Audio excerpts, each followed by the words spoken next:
Hello, my name's Stacy. About a year ago, I lost my mother. It's still something that haunts me because I only found out too late that the reason for her death was my brother. But I did manage to get the perfect revenge on him for that. Let me tell you a little bit about my family. In my family, I was a mama's girl, and my brother Steve was a papa's boy. That doesn't mean that I didn't love my dad or my brother didn't love my mom, but we just got along better with one parent. Aside from that, I'm older than Steve by about 9 years, so I have vivid memories of him growing up. Steve was not exactly the easiest child. He would constantly do things to get a raise out of people, like he would make fun of things that they're insecure about, or he would physically hurt them, but play it off as a joke. My mom hated that behavior, but my dad always laughed at it, which only enabled Steve to behave that way. I tried my best to lead him down the right road, but Steve was too stuck in his ways. Steve especially loved to do things for his own sake, even if it meant that it was going to be at the expense of someone else. Since Steve was only 9 years old when I left for college, he practically grew up a single child, and that only made those behaviors worse. Because of his behavior and our large age gap, I ended up not being very close to him. When I was in my last year of college, my dad suddenly passed away in a car accident while he was on his way to meet me. To say I was traumatized would be an understatement. I could not get over the fact that if it wasn't for me, Dad probably would have been alive. I ended up dropping out of college just before my last semester, and from there, I lived a pretty sad life.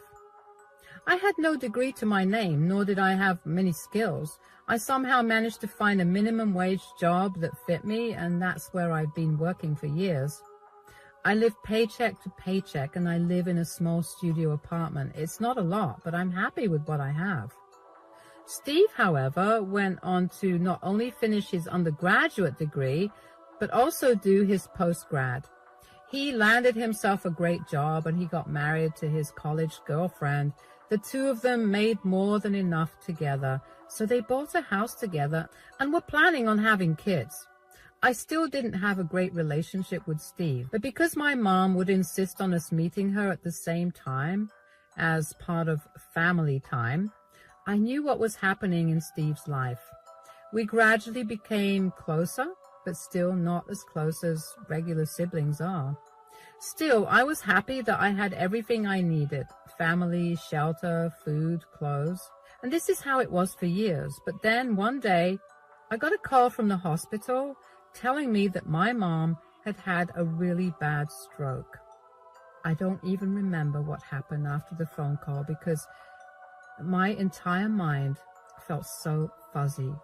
I must have rushed to the hospital because I got there pretty quickly after the call. She was in a coma. The doctor said that there was no way of knowing when she would wake up. So I prayed really hard every day that she would wake up that day. I made it a routine to go and visit her every single day. One day I decided to go to Steve's place because I really felt alone. We hadn't had a proper chance to talk, and I wanted to feel some sort of support from my family.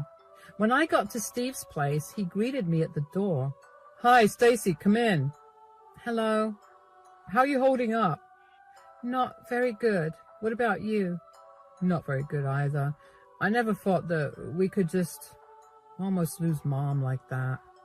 "Yeah, it feels unreal."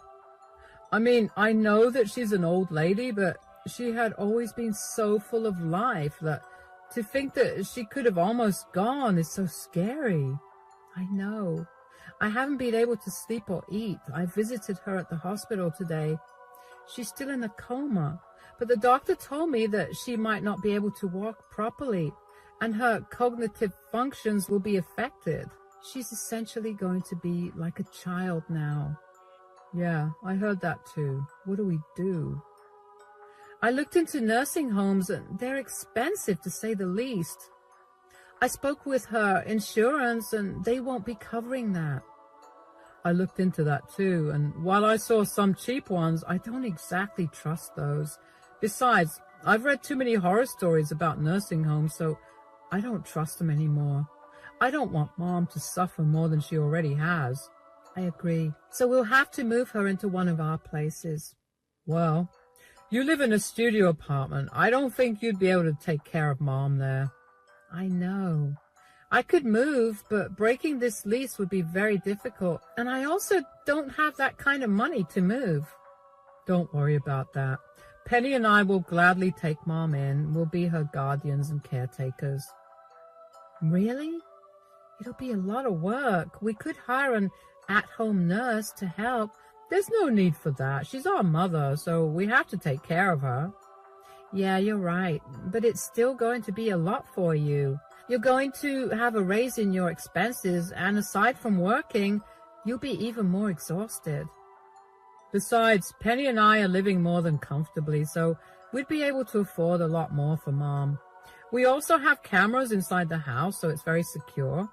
We'll install a camera in Mom's room too, so we can always check in on her when we're not in her room. I work from home, so I'll be more than able to care for Mom. All right, then. You can take Mom in. I'll drop by every day to spend time with her. I'll help you out any way that I can. That's fine. You focus on working and saving up. I'll make sure Mom gets so well taken care of that she'll go right back to being her usual self. I hope that she'll be fine. I can't wait to see Mom smile and hear her laugh again. This was the biggest mistake I made. If I had just tried harder to convince Steve to get an in-home nurse, my mother would not have faced the fate she did. My mom woke up a week after that conversation with Steve. Her cognitive abilities were impaired and she needed constant care as a result. As decided, we moved her into Steve's place. I would visit her once or twice a week, and I would make sure to spend as much time as I could with her. This is how it was for a few months until Steve called me, sobbing hysterically. I immediately knew that something was wrong with Mom. My heart was racing like crazy as I drove over to Steve's place. When I got to his place, I took one look at his face and knew that the news he was about to give me was going to be beyond devastating. What's going on? I got here as soon as I could. Stacy, you need to brace yourself. What's happening? Please tell me. I got here as fast as I could. Is Mom okay? No. She's been getting worse. How? What's wrong with her? Her blood pressure, cholesterol, sugar levels are way too high. Nothing is bringing it down. The doctor told us that at this rate, her organs are going to shut down and she'll pass away. No. How are her levels so high? Are you not taking care of her properly? I told you to hire an at-home nurse. We have no idea why they're so high. I promise you I'm taking care of her to the best of my ability. I've been doing whatever the doctors have told me to do. You can ask Penny about it too. How long has the doctor given her? He said that she has at best 2 weeks, but there's really no guarantee about whether she'll even live that long. No, this can't be. I'm so sorry. I feel horrible. I can't help but feel like a failure. I've been doing everything I can to make sure she gets better, but I couldn't do it. No, I'm sorry for blaming you immediately. I've seen the way you took care of her, so I know you did a good job. I'm just really shocked and scared. I don't want to lose Mom. She's my favorite person in the entire world, and I know that's weird to say as a 40-year-old woman, but she's really my best friend. I can't believe that my time with her is going to be cut short this way. I feel the same way. This is not what I expected. I never had too close of a relationship with Mom, but these last few months of caring for her made me feel a lot closer to her. I don't want her to go either, but are we absolutely sure that there's no way for Mom to get cured? Surely there are some medicines or procedures that can be done to help her out. We could admit her back into hospital. I checked with the doctor and he told me that it was too late to do anything. Her body's way too stressed out with the levels and her organs have already been affected. There's nothing more to do than wait for her to go. This can't be. There has to be another way. I know you're hurting right now. I feel the same way. I'll tell you what. Why don't you come to stay with us for the next 2 weeks? We have a spare bedroom for you, and you can spend as much time as you can with Mom. I would appreciate that. Okay, I'll go prepare dinner for us. You can sit with Mom in her room. I felt so hollow when I found out that my mom was not going to be with me for long. A part of me was so mad at Steve for not hiring a professional to take care of her. He had the money to. And if he was that stingy, I would have happily worked extra hours to contribute my share for her care. Regardless, I was glad that Steve offered me his place to stay because I wanted to spend all the time I could with Mom. I knew that she was barely able to understand what was going on around her, but just knowing that I could still be of some help to her was more than enough for me. Over the next week, I managed to take off from work, but I was still open to doing minimal work. One particular day, my laptop crashed and I had an urgent email to send off. Steve wasn't home, but Penny was, so I asked her if I could borrow hers. She let me, and when I was done sending off the email, I couldn't help but notice a folder open in the taskbar. I opened it and I quickly realized that they were the recordings from the cameras in the house. I decided to go through some of the videos because I wanted to see how Mom had been before her health deteriorated. That was when I found a video of Steve cooking in the kitchen. At first, I thought nothing of it until I realized that he was making my mother's food. He added a heap load of sugar to her food and also added a lot of butter and oil to the other things he fed her, all of which were bad for her. I felt sick after I watched that, but I sent the video to myself. I couldn't come to terms with the reality that Steve got Mom sick, and Steve was killing Mom. I didn't know what to do about it, so I kept my mouth shut. One day after dinner was done, Steve started talking about how sad it was that Mom's health deteriorated so much. It's so sad that Mom's health has deteriorated so quickly. I know, it's a shame. So, Stacy, have you talked to Mom about her will? I haven't. I don't think I want to talk about that when she's dying. Well, Linda and I did, and we happened to see a copy of her will. Is that so? Yeah, she still had your dad on the will, so we had her make some changes. That's nice. I hope she's left everything equally for us. I'd hate for us to fight over something like an inheritance. Equally? Excuse me, but what have you done for Mom? What do you mean? We were the ones who took your mother in, and we've been the ones that have been taking care of her. Why would Linda divide things equally? Well, to be fair, I live in a studio apartment and there was no space to have Mom live with me. You were the only other option because nursing homes were too expensive for us. Yeah, but we still did all the work it took to take care of her for free. I think we're entitled to a lot more than an equal distribution.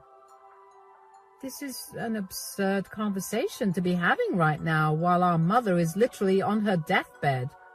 No, this is the perfect time. I don't want you accusing me of anything when you see the will.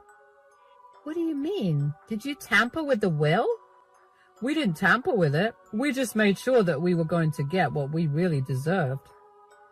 And Mom was okay with not leaving her kids with equal amounts of her assets?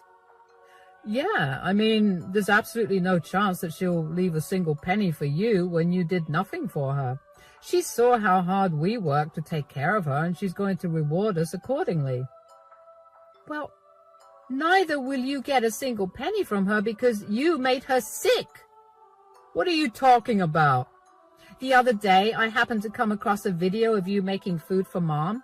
I saw how you loaded her food with sugar and lots of fat, which you know is deathly for her, given her heart problems and diabetes.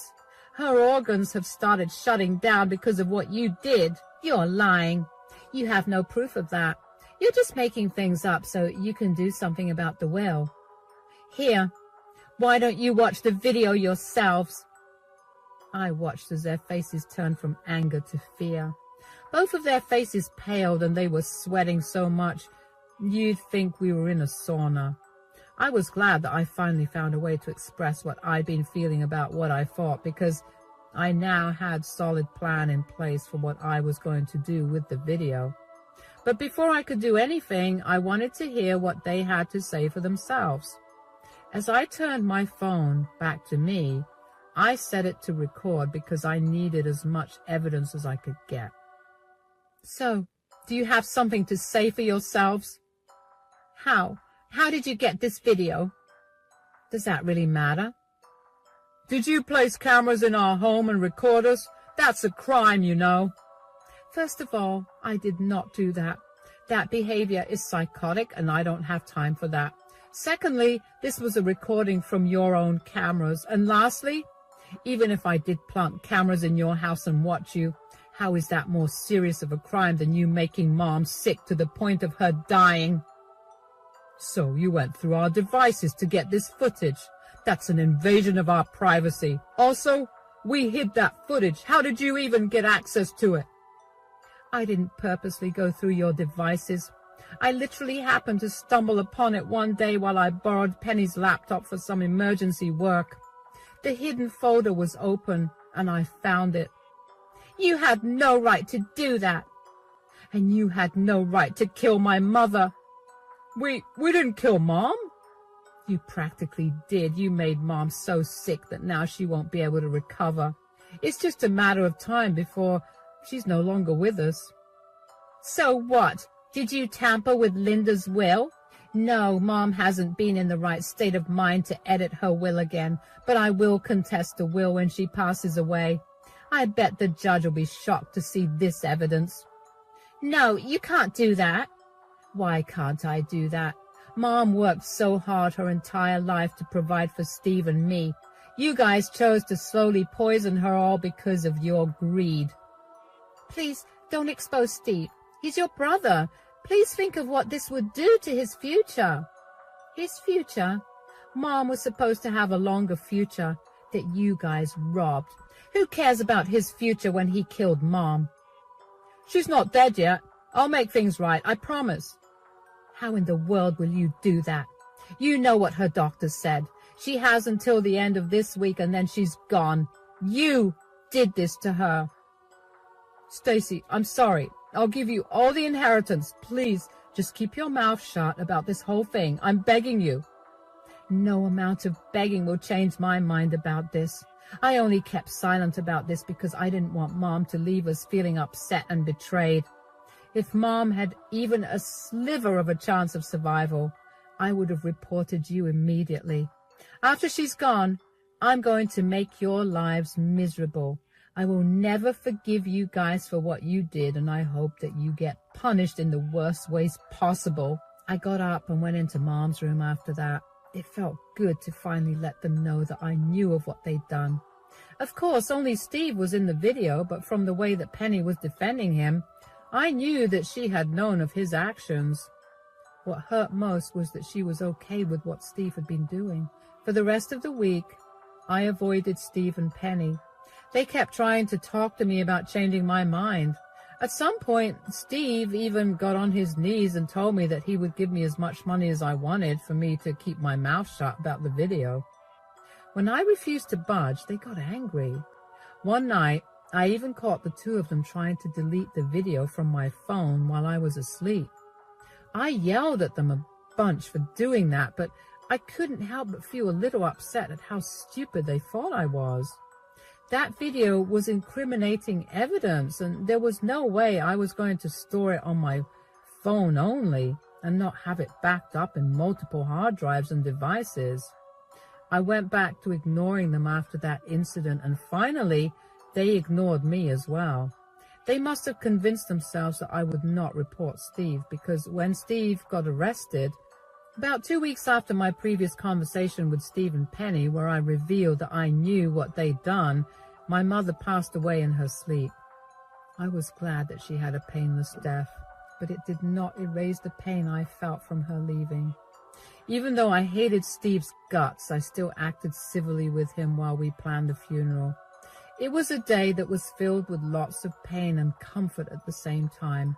I got to meet a lot of family that I usually didn't get to see, and I got to bond with a lot of them again, which was the only thing that got me through the funeral and the wake. I say that because I had to watch Steve cry and pretend like he loved our mother. Everyone flocked to console him, and seeing him that way, but knowing that he'd been the one to kill my mother, made me see red. And then the day of the reading of Mom's will came. As expected, I got left with nothing while Steve got all her assets. I knew that he had tampered with her will because at no point was Mom in the right state of mind to correct her will in the last few months. That, along with the evidence I had against Steve, was enough for me to contest the will. Steve got really mad at me for doing that, and he then tried to beg me yet again to not bring up the video, but I blocked his number. I got myself a good lawyer who was willing to work for a very reasonable rate, and I gathered all the evidence that I could against Steve. The entire case went on for a very, very long time, and honestly, it was so draining that at many points I thought of just dropping the whole thing. But then I'd remember the sweet face of my mother as she lay in bed crying in pain, and I'd throw away all ideas of dropping the case. I was going to make sure my mother got the justice she deserved. My lawyer fought hard to convict Steve, and finally he was convicted of elder abuse. The original will of my mother was brought out, and in it she had willed everything to me in case her husband had passed away. I couldn't help but feel like my mom knew that Steve was going to do something wrong, so she took precautions for that from the start. I was given the entirety of my mother's inheritance, and Steve was sentenced to 7 years in prison. I did not even care about the money from my inheritance. I only cared that Steve was going to be facing the consequences of his actions.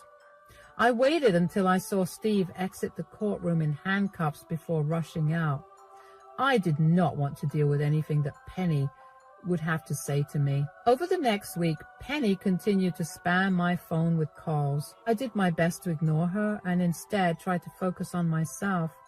But every time I sat down to think for myself, Penny would keep calling me. One day when she called me, I was in a particularly bad mood. I decided to pick up the call and let that be the last time that I spoke to her. I knew that she was going to trigger a lot of emotions, but I figured that I might as well get it over with. What do you want? Are you finally happy now? You threw Steve in jail all because of your greed, my greed. What are you talking about? All you wanted was that inheritance. We told you we'd give you the whole thing if you just kept your stupid mouth shut. I did not care about the inheritance. Don't lie to me. I saw the way you were struggling. Any amount of money would have made your life easier. Of course you wanted that money. Did you not hear anything that I said when I was at your place that day? I showed you the video.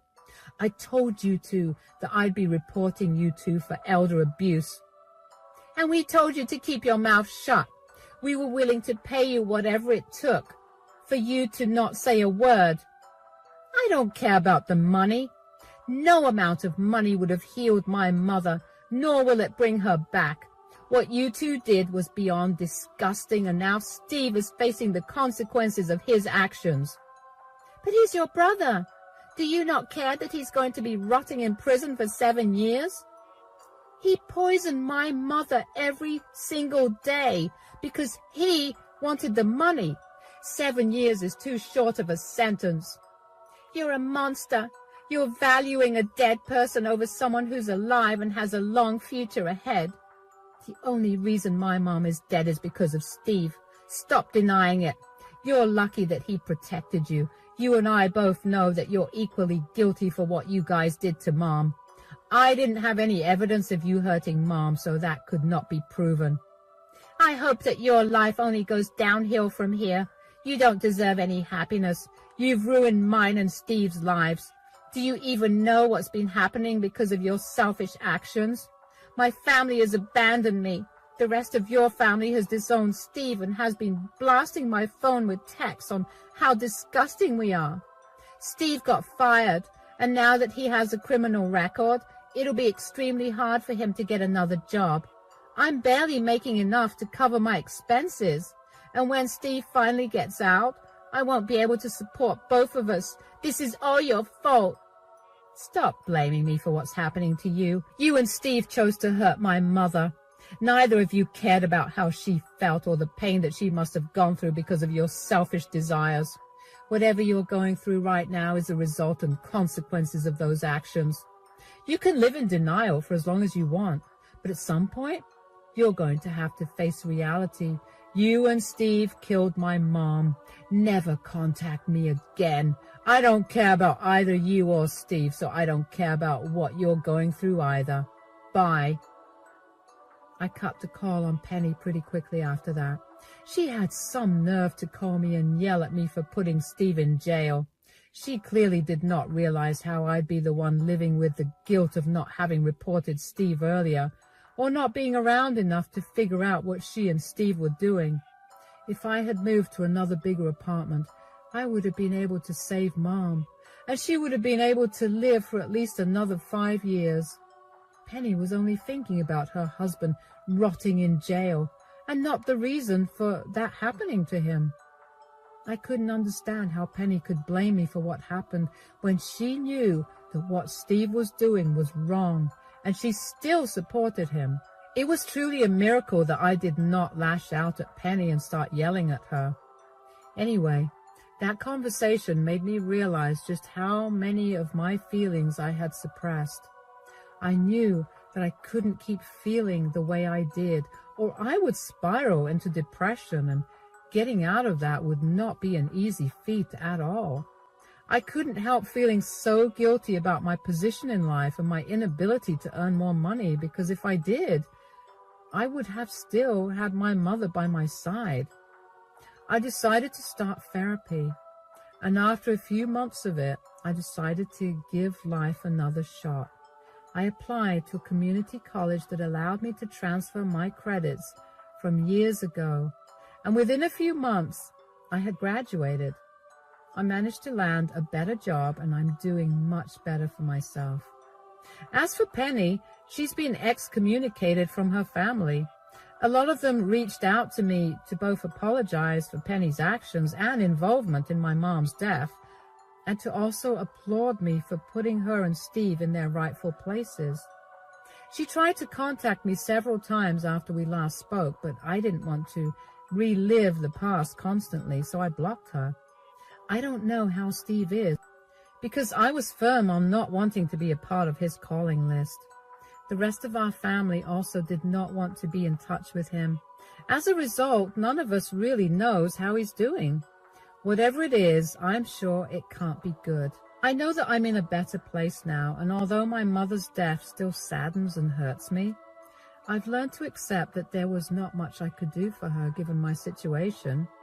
I'm just glad that she got to leave before she saw what happened to Steve. It'll be a long while before I get used to not having Mom around, but after seeing my progress right now, I know I'll get there for sure. Thank you for listening to my story.